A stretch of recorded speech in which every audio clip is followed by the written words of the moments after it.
Iniciamos aqui mais uma edição do Democracia pela TV Assembleia. Vamos, como sempre, tratar de um tema de interesse da sociedade. Vamos abordar hoje uma questão de saúde pública. Um flagelo de nossos tempos, de todos os tempos, odiernamente ainda maior. Vamos falar sobre dependência química, porque acontece, como atinge a milhares, milhões de famílias, na cidade, nos estados, no país, no mundo. Como podemos abordar esta questão de forma objetiva, clara, levar ao telespectador a informação que ele necessita, mais do que pretende ter, porque muitos ainda permanecem desinformados sobre causas e efeitos. Vamos tratar da dependência química com convidados especiais aqui no Democracia. A deputada Miriam Marrone, da bancada do PT, que é coordenadora da Frente Parlamentar pela Rede de Tratamento da Dependência, apresentou uma proposta, mais do que uma proposta, traz um diagnóstico para ser debatido no Legislativo do Rio Grande do Sul. Por isso, trazemos ao Democracia de hoje a deputada Miriam Marrone, do PT, o Dr. Ricardo Nogueira, psiquiatra, coordenador de saúde mental do Sistema Mãe de Deus, e o Dr. Cláudio Lugo, da Associação Porto Alegrense de Amor Exigente, a APAEX, que estarão mantendo esta interlocução com os nossos telespectadores, mostrando proposições, uma análise objetiva, certamente profunda, do que acontece. Por que da dependência química? Repito, um mal de todos os tempos, agravado hoje. Para a primeira manifestação, convidamos a deputada Miriam Marrone. Tudo bem, deputada? Queria cumprimentar a todos, ao Batista, aos nossos convidados, Cláudio, Ricardo, né? Dizer que o Poder Legislativo, ele atento, né, e com a sua missão de discutir políticas públicas, esse tema da dependência química é um tema imprescindível para o debate legislativo. E ele requer este diagnóstico, né? Perceber como o desafio da dependência química, a partir do advento do crack, né, ele mudou, ele impactou, ele derrubou paradigmas, tanto de técnicas terapêuticas, como desvendou, né, essa situação do Sistema Único de Saúde. Ele está preparado, ele tem uma rede para atender esta avalanche que foi a chegada do crack, né? Então, nós, da Assembleia Legislativa, né, das comissões, estamos tratando deste tema, e a Frente Parlamentar, ela tem esse objetivo, né? Ela quer visitar as regiões, verificar como é que os municípios, dentro das suas regiões, estabeleceram os programas, os serviços, como é que a rede pública de saúde ela está estruturada para atender essa doença que hoje é a doença do século, né? A dependência química considero uma das piores doenças, né? Se dá para classificar, mas essa doença, ela não tratada, ela acaba no mundo da contravenção. Cada doente não recuperado, né, não cuidado, é um delinquente. É a doença que leva à delinquência, né? Alimenta o ambiente da contravenção. Por isso, não só por isso, obviamente, né, porque ela afeta o indivíduo, ela afeta a família, mas ela não tratada é um problema, né, de segurança pública. Então, a nossa dedicação, obviamente, pela minha área de atuação, enquanto psicóloga, né, tem um olhar atento, né, preocupado, e é o nosso compromisso elaborar políticas públicas, né, para que a gente possa ajudar a sociedade a estruturar melhor os serviços. Doutor Ricardo Nogueira. Esse é um problema imenso, porque ele é um problema nosso, né? Eu sou pai, eu sou avô, né? E se eu não cuidar a minha família, os meus netos, as minhas filhas, amanhã ou depois eles são vítimas também disso, porque a droga está em todo lugar, ela está disponível, né? Hoje a gente está com esse flagelo do crack, né? O crack, há 10 anos atrás, ele acometia 0,2% da população. E hoje ele acomete 4 vezes mais, ou seja, 0,8%. Agora, ninguém usa somente crack. As dependências químicas, elas são cruzadas. Usa crack, usa álcool, usa maconha, usa cocaína e outras drogas, né? Então, o que está se vendo? Está se vendo o seguinte: esse problema não é um problema de dependência química, é um problema decorrente da situação que a sociedade vive. 36% dos jovens de Porto Alegre têm depressão e desesperança. Porto Alegre é a cidade que tem o maior índice de suicídio do Brasil. As 2 capitais que mais tem é Porto Alegre e Curitiba. Porto Alegre e o Rio Grande do Sul são os locais onde tem a maior incidência de suicídio, né? Nós temos mais de 1.000 suicídios por ano há mais de 10 anos no Rio Grande do Sul. Agora que nós fizemos um projeto, desde 2008, no Sistema de Saúde Mãe de Deus, que eu coordeno, que é o Centro de Promoção da Vida e Prevenção do Suicídio, que se reduziu os suicídios em Porto Alegre em 20% e no Rio Grande do Sul como um todo em 12%. Mas aí nós precisamos manter isso. E para isso a gente precisa de quê? De treinamento, capacitação, recursos. E não basta nós detectar o problema, nós temos que ter leito. Nós temos uma falta hoje de 1.000 leitos no Rio Grande do Sul. Mas é uma falta, não é hoje, de anteontem. A presidente Dilma, né, ela se comprometeu nesse programa de prevenção ao uso do crack com as mães. Ela falava como mãe, né? Só que a gente tem esses problemas, né? E o Ministério... Né, o problema é que a cabeça manda, mas o pescoço não obedece, né? Então a gente sofre com isso. O déficit histórico, né? Também. Então houve essa lei antimanicomial, né, que o Marcos Rolim fez, que na época ela era boa, mas só que ela se desatualizou. Há quantos anos essa lei? Então hoje nós precisamos, só para emergência de desintoxicação aguda do crack, quantos leitos no Rio Grande do Sul? Nós precisaríamos hoje de 500 leitos. Nós tínhamos aqui 6.000 leitos psiquiátricos no Hospital São Pedro, hoje são 300. Nós tínhamos 1.000 leitos no Hospital Espírita, hoje são 300. E onde estão essas pessoas? Elas estão na rua. Então a gente anda aqui na Cidade Baixa, no centro, no Menino Deus, e tu está vendo ali as pessoas usando crack, alcoolizadas, drogadas e fazendo mal para elas próprias. E o que é pior, essa lei antimanicomial, ela veio um verdadeiro genocídio.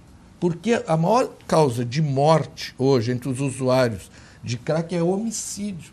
Eles se matam entre eles, lá naquelas cracolândias, brigando por droga e por motivos, às vezes, até banais, não é? Então, nós estamos hoje diante de um genocídio e algo tem que ser feito, mas algo concreto. Nós não podemos ficar naquela discussão do estigma. O estigma, né, na rua, tu está sendo ameaçado.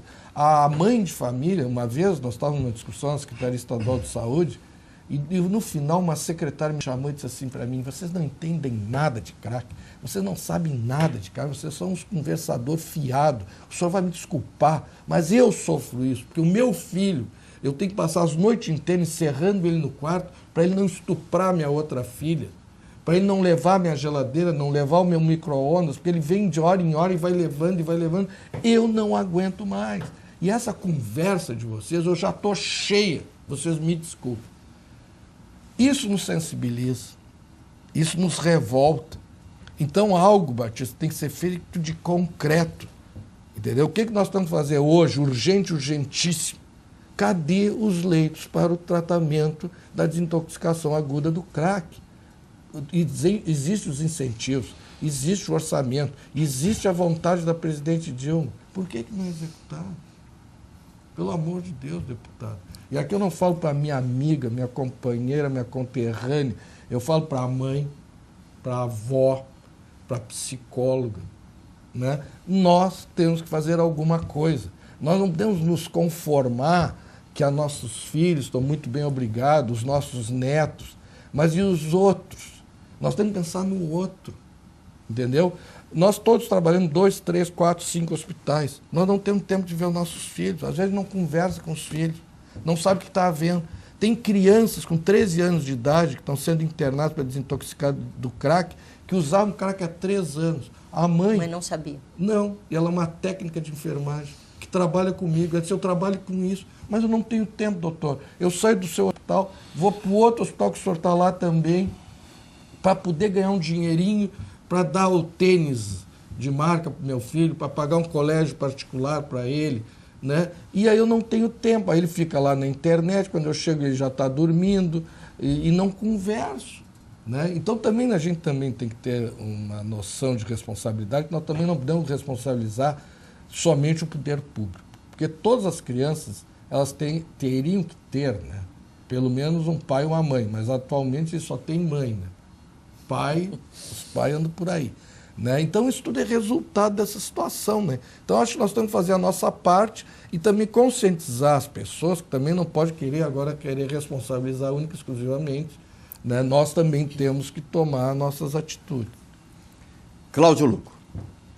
É um prazer, quero agradecer a oportunidade de estar aqui nesse programa tão seleto, de convidados, né, tão capacitados para o estudo do problema, e falar um pouco do lado da família. O nosso trabalho é um trabalho, eu pessoalmente, desde 1992, enquanto familiar de dependente químico, nós fomos buscar ajuda numa época em que não havia nada, sequer conhecimento sobre o que era tratar a dependência química, e acabamos encontrando ajuda competente, eficaz, saneadora de problema, em grupos de ajuda mútua. E encontramos no programa Amor Exigente, ao qual, 4 anos depois, nos filiamos como voluntário. E de lá para cá viemos atuando, e hoje a Associação Porto Alegrense de Amor Exigente se administra grupos de apoio e se trabalha pela expansão deste programa Amor Exigente, que é um programa leigo para aplicação pela família, para quem educa, para um responsável, seja avô, tio, pai, mãe, quem é responsável pela educação de alguém, trabalhar os fatores de risco, maximizar os fatores de proteção, conhecer sobre drogas, conhecer sobre comportamento, sobre o desenvolvimento do ser humano, o que é um ser humano, e em todas as suas fases estar presentes. Não, como muito bem disse o doutor Ricardo aqui, não vamos culpar a família, porque, aliás, nós trabalhamos em cima de 12 princípios básicos da reflexão e ação. O 5º princípio fala da culpa. Antes dele tem 4 princípios para nós nos identificarmos o que é um ser humano, ser de realização, o que é o seu desenvolvimento. O ser humano é capaz de fazer, de criar, de crescer. Ele nasce um nada, ele não nasce dependente químico. Ele nasce um ser para ser preenchido com pouca coisa, porque ele tem muito dentro de si. Então ele deve ser estimulado a buscar dentro de si seus dons, seus talentos, suas virtudes, desenvolver suas capacidades, sonhar, enfrentar desafios, reconhecer as suas limitações, vencê-las, as que podem e devem, e respeitar os limites que não devem ser ultrapassados. E isso é que está faltando na cultura atual, está faltando na educação. Porque o que está acontecendo? O mundo que a gente vive hoje é resultado da educação que foi dada a filhos. Há pouco tempo atrás nós éramos filhos, há 50 anos atrás nós éramos crianças. Eu tinha 14 anos há 50 anos atrás. Então, a educação que me foi dada naquela época me fez o que eu sou hoje. Me orientou, me deu valores, parâmetros, guias, não trilhos. Me deu trilhas, me deu caminhos, me deu rumos. Então hoje eu me autorizo, dedico meu tempo, todo dia, trabalho todo dia, ao me aposentar profissionalmente, passei a dedicar o meu tempo todo para este trabalho de apoio às famílias, junto com diversos outros colegas. Na nossa associação nós já ultrapassamos a 70 voluntários. E são pessoas com todas as formações, todas as profissões, todos os cargos e papéis da sociedade. Nós somos pais voltados para educação, para prevenção de riscos, saberem lidar com os riscos com segurança. Veja que nós temos que formar pessoas para viver num mundo que corrompe valores. Ninguém mais se preocupa em estar presente na vida do seu filho até que surja um problema. Então as famílias, a rigor hoje, são ignorantes. Elas têm um papel muito importante, assim como as escolas têm que aceitar as famílias, se unir às famílias e aceitar esse papel. As escolas têm um trabalho a fazer, além de transmitir conhecimento. Eles têm que, ali dentro da escola, hoje, dadas as circunstâncias, apoiar a reeducação dos pais que não receberam uma educação voltada para a qualidade de vida, voltada para a apreensão, voltada para a realização do ser humano. O que o doutor fala aqui de suicídios? Sim, nós constatamos isso todos os dias. Todos os dias chegam mães e pais desesperados, chorando mesmo, sem condições de falar, sobre os seus erros, sobre o que agora eles estavam constatando. Então, o que eu disse há pouco? A família só se preocupa com seus filhos quando surgem os problemas de todo tipo. E todos eles tiveram tempo para dar atenção aos seus filhos, tempo para aprender, mas eles diziam assim para nós: droga? Odeio isso, nem me fala nesse assunto. Mas não quero nem ouvir falar de drogas. Eu digo, não, vem cá. Tu tens que falar e aprender sobre drogas, porque tu tens filhos, tu és responsável. Não tenho filhos, mas tu és patrão, tu tens empregados, os quais têm filhos. Tu tem que criar dentro da tua empresa também ações de prevenção. Nós temos que mobilizar, fazer uma grande coalizão, as forças vivas, os que têm papéis institucionais para trabalhar, como aqui temos 2 representantes do poder político e da iniciativa privada, da saúde. Educação não é um problema de saúde, é o contrário. Saúde é um problema de educação. Não há saúde onde não há educação. Agora nós vamos querer construir mega hospitais, mega redes de saúde e continuamos lá na ponta produzindo doentes, dependentes, dementes, deficientes. Onde está faltando interesse? E eu digo político no sentido de que eu, como cidadão, não um político partidário, mas um cidadão, eu tenho que exercer política de cidadania, eu tenho que me unir, favorecer, prestigiar ações que formem coalizões onde todas as forças institucionalizadas, mais o povo, mais aqueles que pensam que não tem nada, como patrões, eu citei aqui, como professores. Nós temos uma lei, deputada, aprovada no município de Porto Alegre, digo nós, cidadãos porto-alegrenses, temos uma lei em que autoriza as escolas a utilizar esse programa Amor Exigente, que é um programa eficiente e muito eficaz, ele dá certo e é gratuito. É um programa feito por profissionais da área da saúde mental na década de 70 nos Estados Unidos, foi trazido para o Brasil por um jesuíta que trabalha em São Paulo, ainda está vivo, com quase 100 anos, que trabalhava exatamente com mulheres de rua, prostitutas, alcoolistas, homens que dormiam em portas de banco, crianças. E ele fez uma coisa incrível. Ele fez uma coalizão entre os moradores de rua que viviam à noite. As prostitutas cuidavam as crianças de rua para não usar drogas. E, inclusive, para encaminhá-las para os abrigos que este jesuíta criou lá, que deu origem às comunidades terapêuticas no Brasil, junto com o movimento Desafio Jovem, o evangélico, foram criadas as fazendas do Senhor Jesus, que existem perto de 1000 no Brasil, que abrigavam originalmente homens, mulheres, separadamente, né, em lugares diferentes, e crianças também, em local diferente, para dar a atenção, o abrigo, o amor que essas pessoas não tinham, para que elas parassem de ser usadas e começassem a ser amadas, e fossem reeducadas. E é isso que está faltando hoje. Nossas crianças precisam aprender desde cedo a amar as pessoas e usar as coisas. E não a amar as coisas e usar as pessoas, que o doutor falou aqui. É um filho que passou a amar o crack e a usar a família para obtê-lo por todos os meios imorais, antiéticos, ilícitos, como o da violência, né? E aí entra, então, esta ideia que eu lanço como formar tudo o que é necessário que seja formado, formar coalizões, sim, formar redes, mas não esquecer, gente, que o povo precisa ser alertado. E aí entraria o poder público. Pílulas de bom senso na imprensa. Palavras de estímulo às famílias. Aquela mãe que está cozinhando, quem sabe na casa do patrão, uma pergunta para ela: a senhora sabe o que seu filho está fazendo agora? Com quem ele anda? Fazendo o quê?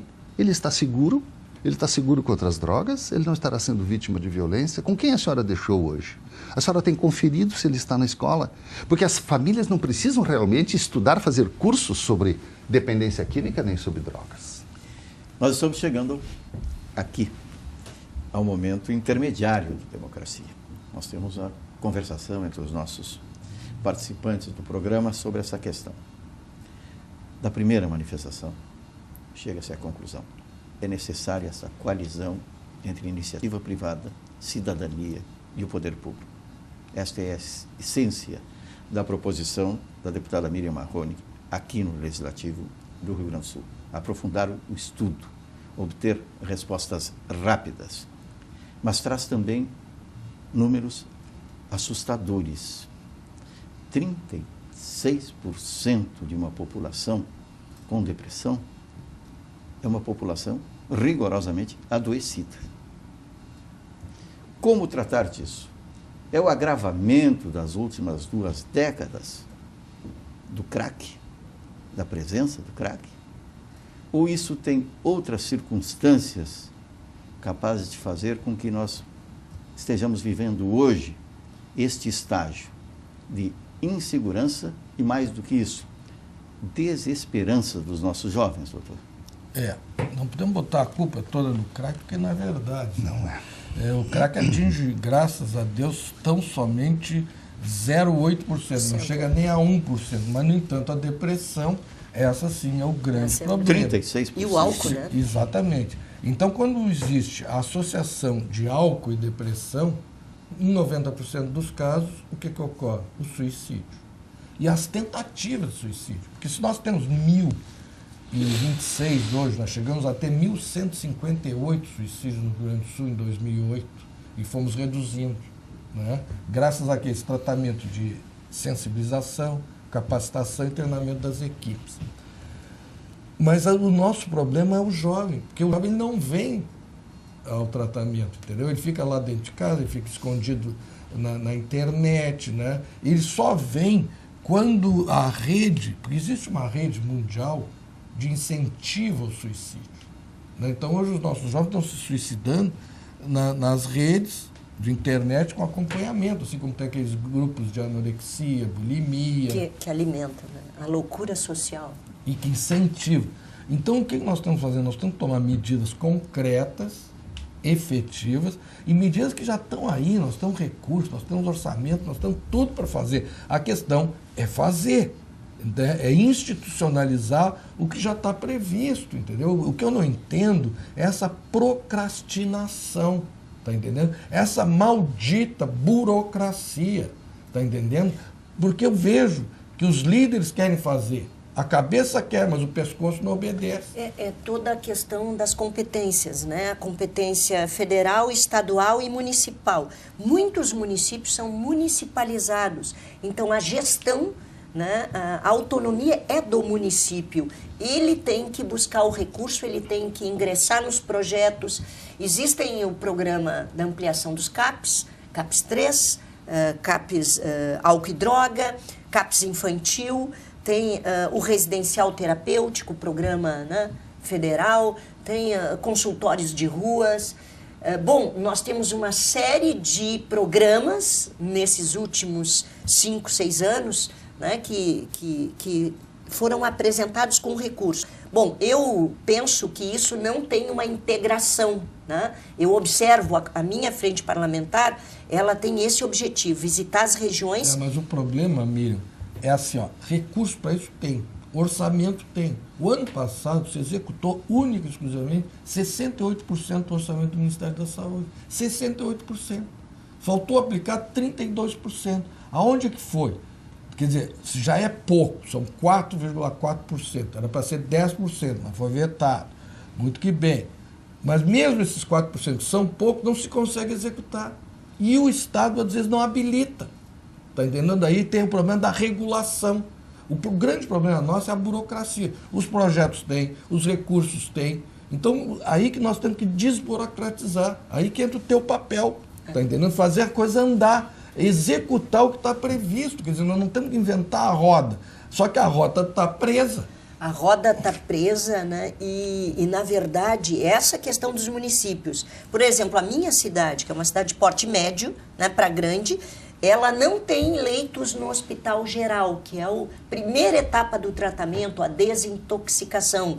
Bom, existem recursos no governo do estado, no governo federal, para a criação de leitos, que para mim, discordo do Ricardo, querido amigo, sobre a questão da lei antimanicomial. Ela é corretíssima, ela criou uma outra visão sobre dependência, né, as doenças mentais.